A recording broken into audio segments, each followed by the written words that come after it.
Example है ये है कि हमारे पास सपोज कीजिए करंट कैरिंग कंडक्टर है, लॉन्ग करंट कैरिंग कंडक्टर है और उससे करंट आई है ना फ्लो कर रहा था, और इसके बाजू में एक कंडक्टर ऐसा बस रखा गया, सिर्फ एक conductor, and current in this conductor is से स्मॉल आई। ठीक है, और यहाँ से यहाँ तक का जो लेंथ है वो बी है ना, और यहाँ से यहाँ तक का जो लेंथ है वो ए है, थोड़ा सा वेरिएशन रख दिया है ना, यहाँ से यहाँ तक का लेंथ बी है ना। अच्छा एक काम कर लो, स्टार्टिंग का ए और पीछे का बी ये रख लो, ज्यादा ये अच्छा रहेगा।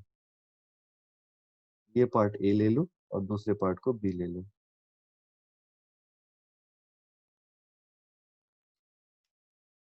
हमारा यहाँ से यहाँ तक का जो लेंथ है इट इज ए, और यहाँ से यहाँ तक का जो लेंथ है ये बी है, और बाकी कंडक्टर के बारे में कुछ नहीं बताया। तो ये पोर्शन जो है वो हम लोग जो लास्ट क्लास में जो स्क्वायर वाला क्वेश्चन किए थे उसी आइडिया का है। तो सवाल ये है आपका, है ना, what is the total force experience by this current element, है ना, what is the total force experienced by this small current element? This is a long current wire, है ना, which carries a current capital I, है ना, and in front of it, है ना, and another current wire is placed, है ना, as shown in figure, and our task is to find the force on this small element. चलो start कीजिए, कैसे आप बनाओगे थोड़ा सा इसको ट्राई करके देखिए। देखिए अगर हम x डिस्टेंस की दूरी पे अगर हम मैग्नेटिक फील्ड निकल कैलकुलेट करते हैं, है ना, तो x डिस्टेंस की दूरी पे मैग्नेटिक फील्ड की वैल्यू हो जाएगी म्यू नॉट आई बाई 2 पाई, और x के बाद एक हल्का सा इंक्रीमेंट dx, है ना, dx दूरी पे x प्लस dx दूरी पे अगर मैग्नेटिक फील्ड कैलकुलेट करेंगे तो मैग्नेटिक फील्ड का फॉर्मूला हो जाएगा म्यू नॉट आई बाई 2 पाई, है ना, x प्लस dx। अब देखो ये चीज हम पहले से जानते हैं, dx is a very small, है ना, वैल्यू, तो x प्लस dx को हम अप्रोक्सीमेटली क्या लिख सकते हैं, उसको हम अप्रोक्सीमेटली x ही लिख सकते हैं। तो इसलिए एक्चुअली कंसेप्ट ये होता है कि जैसे आप एक dx लेंथ कंसिडर करते हो, है ना, तो dx लेंथ के रीजन में मैग्नेटिक फील्ड का जो स्ट्रेंथ है उसको हम ऑलमोस्ट कांस्टेंट या यूनिफॉर्म मान सकते हैं, और इसीलिए हम यहाँ पर जो मैग्नेटिक फील्ड की फॉर्मूला है हम ये यूज करेंगे। सपोज इस जगह पे जो मैग्नेटिक फील्ड बी है उसको हम ये यूज करेंगे, B is equal to mu naught I by 2 pi x, है ना तो एक्स पोजिशन के लिए ना तो डीएक्स पोजिशन, मतलब पूरा इस रीजन के लिए from x to x plus d x, इस रीजन में, है ना, ये छोटा सा जो रीजन है इस रीजन पे जो मैग्नेटिक फील्ड का स्ट्रेंथ है उसको हम लिख सकते हैं mu naught I by 2 pi x, है ना। तो देख लो अगर हमारे यहाँ पर मैग्नेटिक फील्ड का स्ट्रेंथ अगर बी जो है mu naught I by 2 pi x हमको मिल रहा है, तो फिर हमारा इसी रीजन में, है ना, जो डीएक्स एलिमेंट है उसको एक मैग्नेटिक फोर्स तो मिलेगा, है ना, और वो मैग्नेटिक फोर्स होगा कितना, तो now magnetic force on d x, है ना, magnetic force on d x element, है ना, वो कितना हो जाएगा, तो magnetic force on magnetic force on जो डीएक्स एलिमेंट है ये कितना हो जाएगा आपका, तो मैग्नेटिक फोर्स ऑन डीएक्स हो जाएगा आपका, कैलकुलेट करते हैं, तो एज पर लॉरेंस फोर्स, है ना, डी एफ इजुकल टू, है ना, डीएफ क्यों लिया क्योंकि एलिमेंट बहुत छोटा डीएक्स है ना, तो डीएफ इजुकल टू आई, है ना, डीएल, और डीएल के जगह पे यहाँ पे क्या रिप्लेस करोगे, डीएक्स, है ना, आई डीएक्स इंटू बी, है ना, और यहाँ पे मैग्नेटिकली इस रीजन में कहाँ पे जा रहा है अब वो तो मुझे बताने की जरूरत नहीं है। ये करंट कैरिंग कंडक्टर से करंट अगर आई ऊपर की तरफ जा रहा था तो इस रीजन पे जो मैग्नेटिक फील्ड बी मैंने रिप्रेजेंट किया वो तो कॉपी के अंदर जा रहा है तुम्हारा, है ना, तो कॉपी के अंदर था हमारा, तो दैट्स वाई हमारा करंट एलिमेंट और मैग्नेटिक फील्ड क्योंकि बहुत परपेंडिकुलर टू ईच अदर है, तो साइन 90 और साइन 90 का वैल्यू 1, तो that's why d f is equal to I d l, है ना, या आई एल क्रॉस बी, देखो वही फॉर्मूला लिखा मैंने, है ना, आई एल क्रॉस बी जिसमें क्रॉस का रिलेशन में साइन 90 और साइन 90 इज 1, तो आई डीएक्स इंटू बी, ये वैल्यू आ गया आपका डीएफ का, है ना।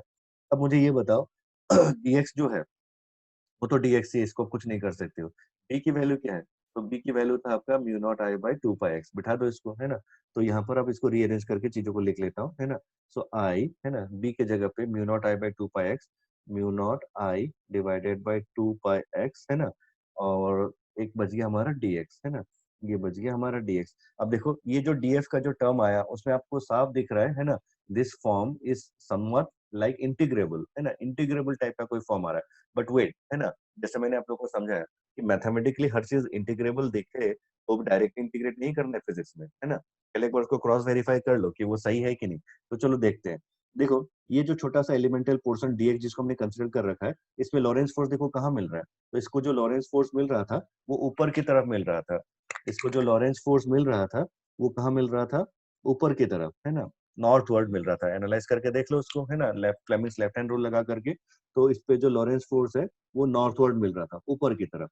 तो अगर नॉर्थवर्ड अगर इसको लॉरेंस फोर्स ऊपर की तरफ मिल रहा है, तो उसके बाजू में, है ना, फिर दूसरा अगर केस होगा उसको भी कहाँ मिलेगा, वही नॉर्थ और ऊपर की तरफ, उसके बाजू में, है ना, और या इसके प्रीवियस, है ना, इसके एडजेसेंट यहाँ पर, तो यहाँ पर भी ऊपर की तरफ। यानी कि यहाँ पर अगर देखोगे तो सारे लॉरेंस फोर्सेस जो मिल रहे हैं वो सेम डायरेक्शन में मिल रहे हैं। तो सारे छोटे छोटे जो जितने भी डीएफ लॉरेंस फोर्सेस बनेंगे, है ना, जिनका मैग्नीट्यूड भले अलग अलग हो, but they are all lying along same direction. यानी कि इनको क्या हम एडॉप्ट कर सकते हैं, बिल्कुल कर सकते हैं। यानी कि that means we can integrate this quantity, है ना। तो यहाँ पे कोई कंपोनेंट कंपोनेंट वो बनाने की जो जरूरत रहती थी पहले, वो नहीं है। यहाँ पे सीधा इंटीग्रेट कर सकते हैं। And hence our d f will be after integration F, है ना, डीएफ का इंटीग्रेशन इधर कर देंगे, और इधर आई, है ना, mu naught I capital I, है ना, डिवाइडेड बाई 2 पाई, और यहाँ पे dx अपॉन एक्स का इंटीग्रेशन कर देंगे। अब x कहाँ से कहाँ वेरी कर रहा है, तो देखो x वेरी कर रहा है यहाँ से लेके यहाँ तक, ये ध्यान रखना। x एक्चुअली यहाँ से यहाँ लाई कर रहा है ना, a से नहीं, है ना, क्योंकि यहाँ से यहाँ तक अगर देखोगे तो ये लेंथ जो है ना, ये जीरो नहीं कंसिडर कर सकते हो, क्योंकि करंट का जो लेंथ है ना, ये करंट वायर का जो लेंथ है वो स्टार्ट हुआ था यहाँ से ए से, है ना, और खत्म कहाँ पे हो गया था, बी पे खत्म हो गया था, है ना। तो इसलिए इसको कैसे लिया जाएगा तुम्हारा, तो लिमिट स्टार्ट हुआ था ए से, है ना, एक्स की वैल्यू ए से लेकर कहाँ तक, बी तक, है ना, बी तक। ये आ गया आपका रिलेशन, ठीक है। तो ये जो आइडिया है आपका,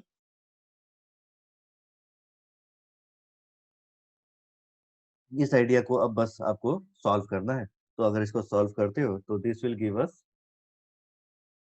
the total force on the wire, and which will be mu naught I capital I divided by 2 pi, और 1 by x जो है हम लोग पहले भी देख चुके हैं, है ना, ऐसा मैथमेटिकल रिलेशन।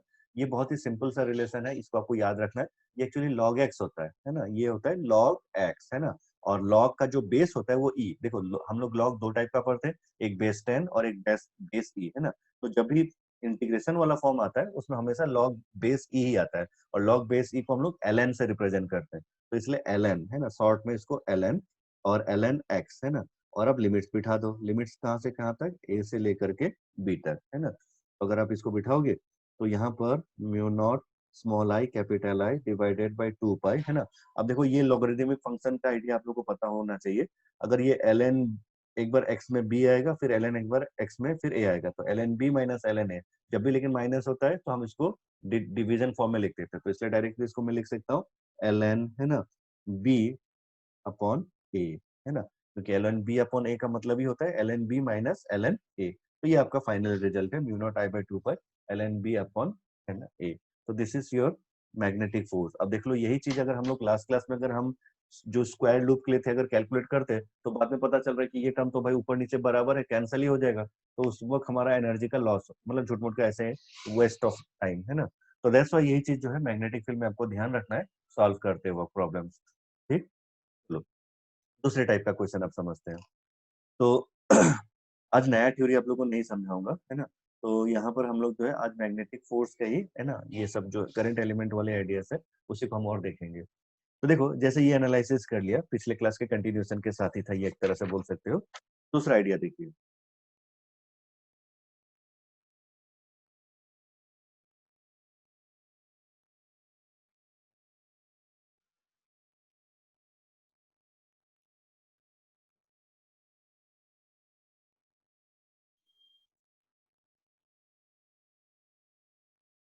दूसरा आइडिया जो है ये प्रॉब्लम सॉल्विंग के लिए भी यूज होता है, एज ए थ्योरी आप इसको कंसिडर करने कर सकते हो, है ना, या इसको एक प्रॉब्लम की तरह से भी एक थ्योरी की तरह से भी मान सकते हो।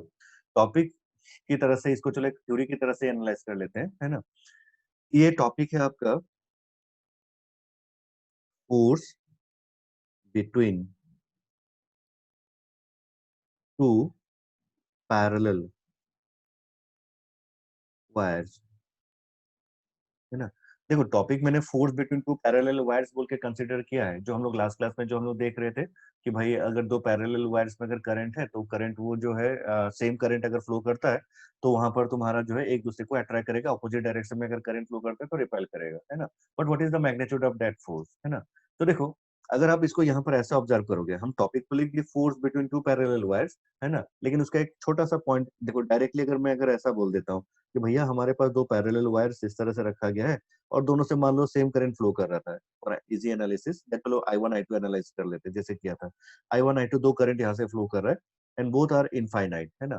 तो टोटल फोर्स क्या होगा, है ना, टोटल फोर्स, जैसे force between two parallel wires लिखा हुआ है, तो भैया टोटल फोर्स अगर बोलोगे वो तो इनफाइनाइट हो जाएगा। क्यों इनफाइनाइट होगा, जरा सोच के देखो तो मतलब इनफाइनाइट कैसे हो, जरा सोचो।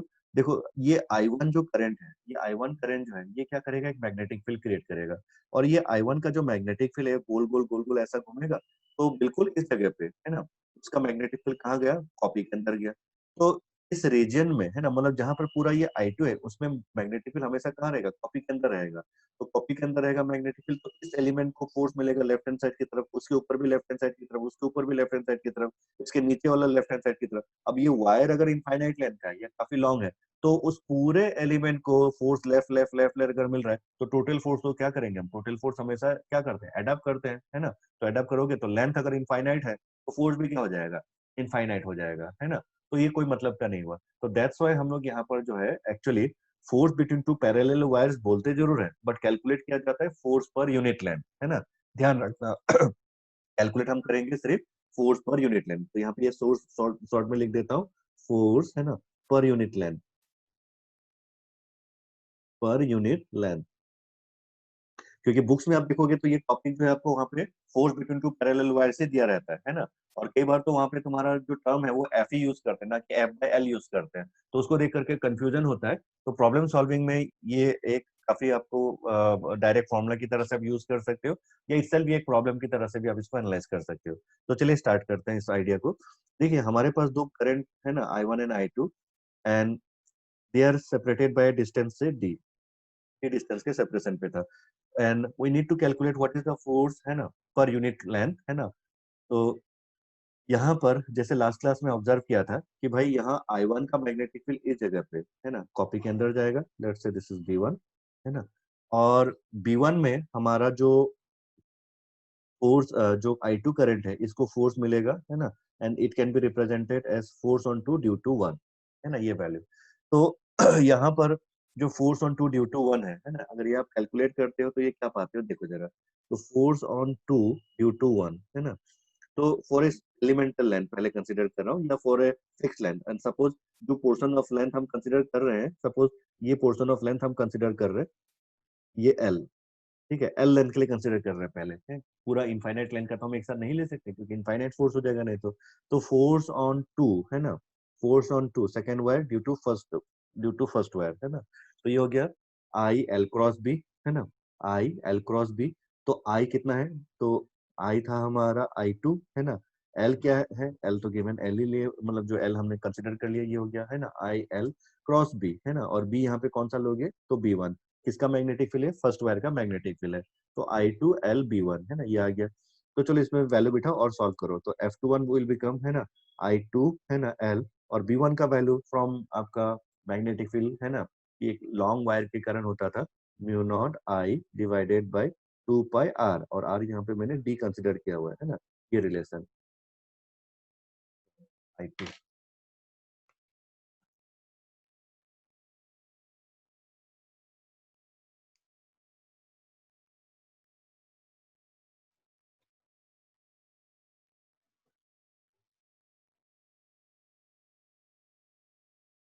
ये I1 होगा, ठीक है। तो F21 हो गया I2, है ना, लेंथ L, है ना, mu naught I1 divided by 2 pi D, है ना। तो ये था force on two due to one, है ना। अब हमको इसका क्या निकालना है, फोर्स पर यूनिट लेंथ निकालना है। तो जो L है उससे डिवाइड कर दो, है ना। तो L से अगर डिवाइड कर दोगे, this will become F21 divided by L, है ना। तो this will become I1 I2, है ना, I1 I2, है ना। फिर उसके बाद म्यू नॉट, एल तो नीचे आ चुका है, डिवाइडेड बाय 2 पाई D। तो I1 I2, है ना, divided by 2 pi, mu naught times, है ना, divided by 2 pi D। This is the magnitude of force per unit length, है ना, या 1 मीटर के लेंथ में जो फोर्स जो हमको एक लॉन्ग करंट कैरिंग कंडक्टर का, है ना, पैरेलल करंट कैरिंग कंडक्टर्स में जो मिलता है उसका मैग्नीट्यूड ये होता है ना। तो इसको कभी कभी शॉर्ट में simply force per unit length ना बोल करके फोर्स भी बोल देते हैं, है ना। तो ध्यान रखना, तो फोर्स उसका मैग्नीट्यूड पर यूनिट लेंथ जो है दो पैरेलल करंट कैरिंग वायर के बीच में वो होता है I1 I2 mu naught upon 2 pi T. अब यही चीज तुम अगर यहाँ पे F21 ना कैलकुलेट करके F12 कैलकुलेट करके देखोगे तब भी वही मिलता है, ठीक है। तो एक छोटा सा पॉइंट है, ये समझा दिया। और नेक्स्ट आगे प्रॉब्लम की तरफ हम बढ़ते हैं, थोड़ा सा समझ लीजिए। टॉपिक है magnetic force, magnetic force on a semi circular wire, current wire, semi circular current wire, ठीक है। तो magnetic force on a semi circular current wire. देखिए, अगर हमारे पास इस तरह से एक सेमी सर्कुलर वायर रहता है, ऐसा एक सेमी सर्कुलर वायर दे दिया, ठीक है। और यहाँ पे मान लो करंट हमारा इस तरह से फ्लो कर रहा था क्लॉकवाइज डायरेक्शन में, ठीक है। And the magnitude of current let us से स्मॉल आर। और ये कोई सेमी सर्कुलर वायर है और हमारा कॉपी के अंदर मैग्नेटिक फील्ड प्रेजेंट है ना, एक यूनिफॉर्म मैग्नेटिक फील्ड कॉपी के अंदर प्रेजेंट है बी। तो देखिए, अगर इस तरह का अगर हमको एक सेमी सर्कुलर वायर मिलता है ना, और मैग्नेटिक फील्ड कॉपी के अंदर, यानी कि मतलब सेमी सर्कुलर वायर को हमने एक मैग्नेटिक फील्ड में रख दिया, तो ऑब्वियस है ये सेमी सर्कुलर वायर भी क्या करेगा, एक फोर्स एक्सपीरियंस करेगा, है ना। सेमी सर्कुलर वायर एक फोर्स एक्सपीरियंस करेगा। तो हमारा टारगेट यहाँ पे यही है, what is the magnitude of force, ठीक है। अब तक हम लोगों ने जो भी एनालाइज किया था वो स्ट्रेट वायर के लिए था, है ना, तो वो सब बहुत स्ट्रेट फॉरवर्ड था, सीधा सीधा डायरेक्ट फॉर्मूला लगा दिया। अब इसमें हमको ऐसा सिचुएशन नहीं दिख रहा है कि ये कोई स्ट्रेट का कंसेप्ट है, तो हम इसको कैसे करेंगे। तो जैसे हम लोग याद कीजिए, है ना, इलेक्ट्रोस्टैटिक्स में, है ना, जब हम सेमी सर्कुलर रिंग लेते थे, सेमी सर्कुलर रिंग लेकर के उसका सेंटर पे इलेक्ट्रिक फील्ड कैलकुलेट करते थे, तो मैंने आप लोग को एंगुलर फॉर्म में एनालाइज कराया था। तो उसी तरह से यहाँ भी चूंकि सेमी सर्कुलर वायर है, तो इसका एंगुलर फॉर्म में हम एनालाइज करेंगे, ठीक है। ऑब्जर्व करो ठीक से, है ना, रिजल्ट बहुत ही सिंपल है, ठीक है। रिजल्ट तो एकदम ऐसे जुबानी याद हो जाएगा, टेंशन मत लो उसका। तो देखो, इस चीज में कैसे सॉल्व किया जाता है, पहले आप उस चीज को ध्यान से देखिए। देखिए, हमारे पास ये उसका सेंटर हो गया, है ना। और जैसे अब मैंने पहले भी बताया था, जब भी हमको, है ना, कुछ इस तरह का सॉल्व करना रहता है, तो पहले उसको ज्योमेट्रिकली हम उसको सिमेट्रिक कोऑर्डिनेट में डाल देते हैं। तो इसलिए मैं इसको एक्स एक्सिस कंसीडर कर रहा हूँ, और ये जो वर्टिकल डायरेक्शन है इसको वाई एक्सिस, ताकि हम जब लिमिट लें तो लिमिट लेते वक्त हम क्या लेंगे, लेंथ के फॉर्म में लेंगे, क्या एंगल फॉर्म में लेंगे, ये सारी चीजें हमको क्लियर रहे, ठीक है। तो कोऑर्डिनेट हम लोगों ने कंसिडर कर लिया, और सेंटर को ही हमने 0 0 पॉइंट पकड़ लिया, अपना ओरिजिन पकड़ लिया। अब देख लीजिए, जैसे मैंने आप लोगों को सिखाया था एंगुलर फॉर्म में लेने के लिए चीजों को, तो उसी तरह से यहाँ भी एनालाइज करो। देखो, अगर हमने एक एंगल थीटा कंसिडर किया, ये, है ना, और थीटा एंगल के आगे एक छोटा सा एंगल डी थीटा, छोटा सा एंगल डी थीटा। अब डी थीटा है तो बहुत छोटा सा एंगल, बट यहाँ पे मैं उसको थोड़ा सा एनालाइज कराने के लिए बड़ा ले रहा हूँ, ठीक है। तो ये डी थीटा हमने छोटा सा एंगल कंसिडर किया यहाँ पर। और ये जो पोर्शन है, ये जो एक छोटा सा आर्क जो दिख रहा है हमको, वो जो आर्क है उसकी वैल्यू हो जाएगी आपकी, इसका जो रेडियस है ये मैं मेंशन कर दे रहा हूँ, ये रेडियस इसका कैपिटल आर था, ठीक है। तो if radius is capital R, है ना, और ये छोटा सा जो एंगल यहाँ पे डी थीटा कंसिडर कर रहा हूँ, तो उसके कारण यहाँ पे जो आर्क का लेंथ है वो कितना हो जाएगा, तो वो हो जाएगा आर डी थीटा, है ना। तो ये चीजें आप लोग को पहले से भी क्लियर है। तो यहाँ पे ये आर डी थीटा उसका लेंथ हो जाएगा। लेकिन जो डी थीटा एंगल है, क्योंकि वो बहुत छोटा है, तो क्या आर डी थीटा जो लेंथ है उसको ऑलमोस्ट या वेरी क्लोज टू स्ट्रेट हम मान सकते हैं कि नहीं, है ना। क्योंकि डी थीटा एंगल बहुत छोटा अगर है, तो आर डी थीटा जो लेंथ है उसको हम बहुत छोटा या हम क्लोज टू स्ट्रेट लाइन, है ना, ऐसा एज्यूम कर सकते हैं। अगर आप इसको मान के देख लीजिए कि ये एक स्ट्रेट लाइन जैसा यहाँ पर है, क्योंकि एक एंगल नीचे की तरफ इस तरफ डायरेक्टेड है, तो इस पोर्शन को एक लॉरेंस फोर्स कहाँ मिलेगा, है ना। तो चलो फ्लेमिंग्स लेफ्ट हैंड रूल अपना अपना लगा के जरा देखिए, है ना, तो आपको ये दिख जाएगा कि फोर्स इस पोर्शन को कहाँ मिल रहा है। देखिए, करंट का डायरेक्शन कहाँ लोगे, नीचे की तरफ, इधर, है ना, नीचे की तरफ, है ना। मैग्नेटिक फील्ड कहाँ पर है, कॉपी के अंदर है ना। तो फ्लेमिंग्स लेफ्ट हैंड रूल लगाओगे तो देखो ये वाला, है ना, फ्लेमिंग्स लेफ्ट हैंड रूल, है ना। तो इसमें मैग्नेटिक फील्ड का डायरेक्शन ये है, जो कि ये तरफ ऐसा, ठीक है, कॉपी में करके देखो ये, है ना। करंट मैग्नेट सॉरी नीचे की तरफ ऐसा, है ना, ये नीचे की तरफ, ये नीचे की तरफ, करंट का डायरेक्शन ऐसा, है ना। तो थंब कहाँ दिखा रहा है ना। तो थंब क्या रेडियली आउटवर्ड डायरेक्शन में दिखा रहा है। चलो चेक करो अपना अपना सब लोग, है ना। ये इंपॉर्टेंट है थोड़ा सा एनालाइज करने के लिए, खुद से एनालाइज कीजिए एक बार। क्या थंब रेडियली आउटवर्ड डायरेक्शन में दिखा रहा है। करंट के डायरेक्शन में, है ना, आपका ये करंट के डायरेक्शन में आपका middle finger, index finger magnetic field के डायरेक्शन में है ना, तो इंडेक्स फिंगर तो भाई मैग्नेटिक फील्ड जो कि कॉपी के अंदर है, ऐसे दिखाऊंगा है ना, देखो इस तरह से ये अंदर की तरफ ये दिखा दिया है ना, अंदर की तरफ। और फिर उसके बाद ये मिडिल फिंगर जो करंट के लॉन्ग, तो ये करंट के लॉन्ग ऐसा दिखा दिया, जो कि थोड़ा सा इस तरफ आएगा इधर है ना। तो देखो मैग्नेटिक फील्ड का डायरेक्शन है ना अंदर की तरफ है, करंट एलिमेंट का डायरेक्शन जो है ये इस तरफ एंगल की तरफ ऐसा लाई करेगा, ऐसा नीचे की तरफ है ना, इस तरफ एक स्लाइट एंगल बनाएगा। तो उस सिचुएशन में आपका जो मैग्नेटिक फोर्स का डायरेक्शन है ना, या थंब का जो डायरेक्शन देखो सीधा रेडियली आउटवर्ड डायरेक्शन में दिखा रहा है। आया क्या सबको, है ना। तो अगर वो रेडियली आउटवर्ड डायरेक्शन में दिखा रहा है ना, तो उसको चलो यहाँ रिप्रेजेंट कर देते हैं। तो ये हो गया आपका रेडियली आउटवर्ड डायरेक्शन में है ना, ये हो गया फोर्स, और इस फोर्स को हम डीएफ रिप्रेजेंट कर रहे हैं। व्हाई? बिकॉज लेंथ है, are d theta is small है ना। तो इस डीएफ फोर्स का जो मैग्नीट्यूड है ना, ये तो आप कैलकुलेट कर ही सकते हो। तो चलो बताओ, so what is d f force. तो डीएफ फोर्स हो जाएगा तुम्हारा I d l cross B है ना। तो आई है ना, करंट वायर में कितना था, आई है ना, लेंथ एलिमेंट डीएल जो कि आर डी थीटा है ना, जो कि आर डी थीटा है। तो आई है ना डीएल क्रॉस बी है ना, क्रॉस बी करोगे तो बी तो भैया बी ही है, लेकिन हमारा बी और जो डीएल एलिमेंट है या डीएल एलिमेंटल करंट एलिमेंट है, उनके बीच में एंगल देखोगे तो 90 डिग्री, क्योंकि करंट हमारा जो है इस पेपर में है और मैग्नेटिक फील्ड सीधा पेपर के अंदर की तरफ है, तो दोनों 90 डिग्री था है ना, दोनों के बीच में एंगल 90 डिग्री था, तो साइन 90 इज 1। तो फिर हमारा डीएफ फोर जो हो गया, ये हो गया आई एल क्रॉस बी, और क्रॉस बी में क्रॉस का वैल्यू साइन 90 इज 1, तो I r d theta into B, ये वैल्यू आपको आ रहा है, और बी यहाँ पे कांस्टेंट है ना, ये पहले से बता रखा है, B is uniform, B is uniform, ठीक है, यूनिफॉर्म बी था। तो बताइए मुझे यहाँ पर है ना, ये आपको क्या मिला, I r d theta into B, जो कि मैग्नेटिक फोर्स का रिलेशन है ना। तो इसको थोड़ा सा रीअरेंज कर लेते हैं अच्छे से। So D F is equal to I R है ना बी इंटू डी थीटा है ना। अब देख लो तो क्या ये फोर्स का जो वैल्यू है ना, I are B into d theta, उसमें आई कांस्टेंट है जो कि वायर का करंट था, रेडियस कैपिटल आर ये कांस्टेंट है, मैग्नेटिक फील्ड यूनिफॉर्म बोल रखा है यानी कि कांस्टेंट ही हुआ। तो सिर्फ वेरिएबल कौन सा टर्म हुआ, डी थीटा, तो क्या हम इसको सीधा इंटीग्रेट कर दें। जैसे अभी थोड़ी देर पहले मैंने पूछा था ऐसा चीज, इसीलिए है ना, क्या मैं इसको डायरेक्ट इंटीग्रेट कर दूं। तो थोड़ा संभल के एक बार है ना। तो देख लो डीएफ का फोर्स का जो डीएफ जो फोर्स जो हमारा इस रिंग को है, तो वो सभी के सभी है ना सिर्फ इसी डायरेक्शन में लाई कर रहे हैं है ना, ये थीटा एंगल के अलॉन्ग लाई कर रहे हैं क्या, बिल्कुल नहीं है ना। ध्यान से देखो, ये एलिमेंट आपने आर डी थीटा जो कंसिडर किया है, इसको डीएफ इधर मिल रहा है ऊपर, यहाँ पर इस जगह पे अगर डीएफ को इस जगह पे अगर आप आर डी थीटा कंसिडर करो, तो यहाँ डीएफ मिलेगा रेडियली आउटवर्ड, तो उस ऊपर की तरफ वाई एक्सिस के अबाउट मिलेगा।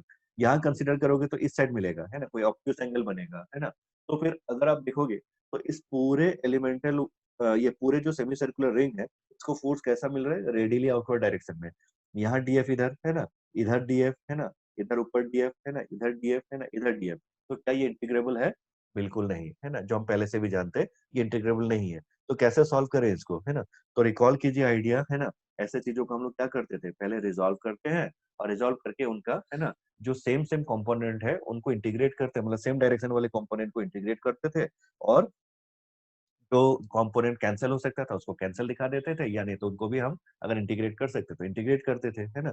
तो वही चीज यहाँ पर है। तो देखिए डीएफ है ना, तो देखिए यहाँ पर डीएफ का जो डायरेक्शन है, दूसरा फिगर में दिखा रहा हूँ, ये सेंटर था, ये हो गया हमारा रेडियस है ना, और इसी डायरेक्शन में आगे हमारा क्या मिल रहा था हमको, डीएफ मिल रहा था, और ये एंगल जो था हमारा ये थीटा था।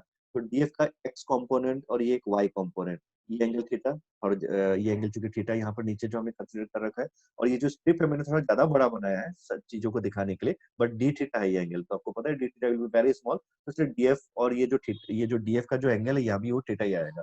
तो ये हमारा डीएफ का ये जो कंपोनेंट है ये बन जाएगा आपका डीएफ कॉस थीटा, और इधर ऊपर वाला क्या बन जाएगा, तो ऊपर वाला बन जाएगा आपका डीएफ साइन थीटा है ना, जैसे हम लोग पहले भी क्या करते थे वही आइडिया। अब मुझे ये बताओ, अगर आपका ये डीएफ कॉस थीटा ये डीएफ साइन थीटा है ना, यानी कि यहाँ पर रिंग पे देखो ऊपर की तरफ डीएफ साइन थीटा रहेगा, इधर हॉरिजॉन्टल डायरेक्शन में डीएफ कॉस थीटा। तो जब हम इसके बिल्कुल सिमेट्रिकली ऑपोजिट यहाँ पर आ जाए, या ये बोलो इधर से थीटा है ना, मतलब लेफ्ट हैंड साइड से अगर एंगल थीटा बोलेंगे है ना, यहाँ जैसे हम लोगों ने ये एंटी क्लॉकवाइज डायरेक्शन में थीटा लिया, तो यहाँ से मान लो क्लॉकवाइज डायरेक्शन में, अगर पीछे से क्लॉकवाइज डायरेक्शन में अगर थीटा लेंगे, तो यहाँ पर कहीं पे जो डीएफ बनेगा उसका डायरेक्शन इधर बनेगा। तो उस डायरेक्शन, उस डीएफ डायरेक्शन का जो कंपोनेंट लोगे है ना, मतलब उस डीएफ का जो कंपोनेंट अगर उसको कंसीडर करोगे, तो एक फिर से डीएफ साइन थीटा ऊपर जाएगा, और एक डीएफ साइन कॉस थीटा किधर जाएगा, हॉरिजॉन्टल जाएगा। तो क्या ये डीएफ कॉस थीटा वाला जो टर्म है ना, क्या वो कैंसिल हो जाएगा, बिल्कुल सही है ना, कैंसिल हो जाएगा। तो इसलिए यहाँ पर इसको कुछ करने की जरूरत नहीं है, बस इसको लिख दो। डीएफ कॉस थीटा जो टर्म है, we cancel because of symmetry, है ना। तो ये हो जाएगा cancel, cancel due to symmetry. Symmetry के कारण ये कैंसिल हो जाएगा, तो बचेगा कौन सा, डीएफ साइन थीटा। अब देख लो, यहाँ पे जो डीएफ था वो इस डायरेक्शन में था, है ना, पर उसका जो कंपोनेंट जो बचा वो ऊपर की तरफ, डीएफ साइन थीटा। ठीक उसी तरह से यहाँ भी जो कंपोनेंट है उसका तो है ही डीएफ साइन थीटा ऊपर की तरफ, यहाँ जो रहेगा उसका भी डीएफ इधर, तो उसका भी कंपोनेंट ऊपर की तरफ डीएफ साइन थीटा। यानी कि तुम्हारा, है ना, डीएफ साइन थीटा इंटीग्रेबल है। तो हाँ ये है ना। तो चलो अब वही चीज, नाउ डी एफ वाई, जो कि वाई डायरेक्शन में जो फोर्स मिल रहा था, तो that was D F sine theta, है ना। तो बिठा दो इसको। तो D F Y, D F के जगह पे वैल्यू आई आर बी, है ना, I are B, D theta को मैं बाद में लिख दे रहा हूँ, साइन थीटा को पहले लिख दिया, है ना, ताकि इंटीग्रेशन का फॉर्म दिखे। तो ये बन गया हमारा। तो चलो इसको इंटीग्रेट करना है, कर दो लेफ्ट हैंड राइट हैंड। तो बोथ साइड इंटीग्रेट कर देंगे, तो आई आर बी कॉन्स्टेंट है, तो कॉन्स्टेंट है ना, ये इंटीग्रेट कर दो इसको। तो इंटीग्रेट करेंगे तो कहाँ से कहाँ तक, क्योंकि एंगुलर फॉर्म में है, तो सबसे छोटा एंगल यहाँ 0 डिग्री और सबसे मैक्सिमम एंगल यहाँ पे 180 डिग्री।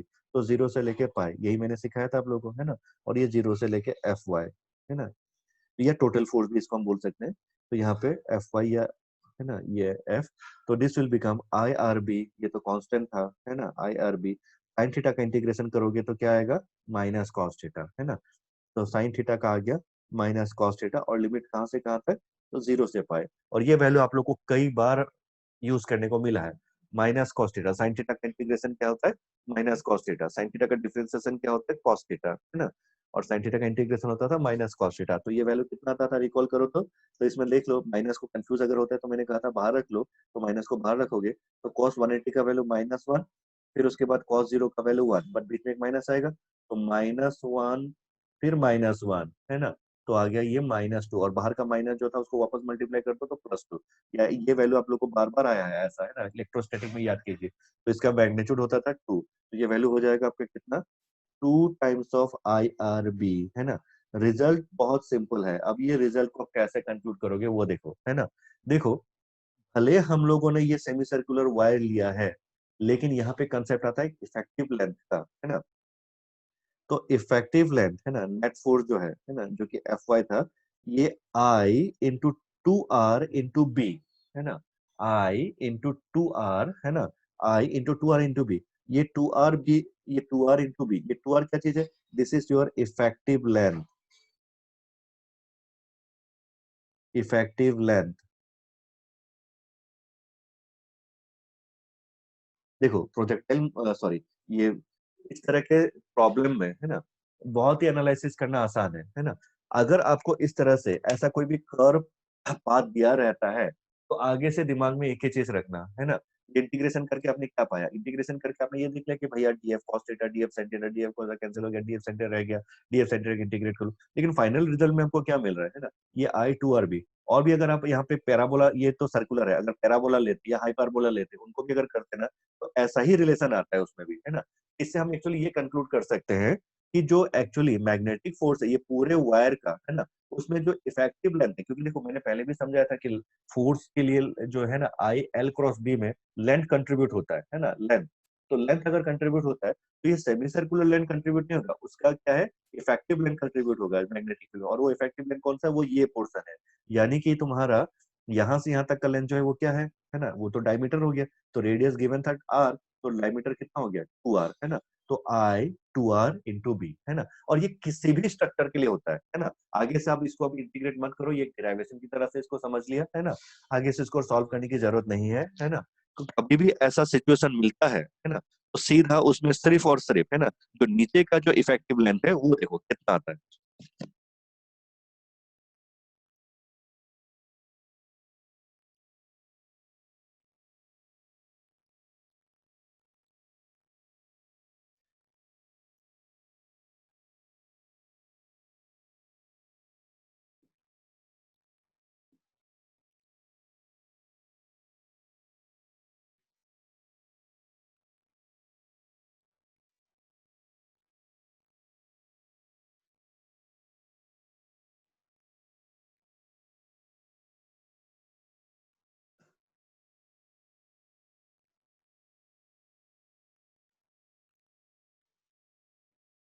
तो बोलिए, आई होप ये आप लोग को क्लियर हुआ है ना? अगर कोई कंफ्यूजन नहीं है ना? तो देखो मैं आप लोग को एक एच.ए. वर्मा का क्वेश्चन दिखाता हूँ।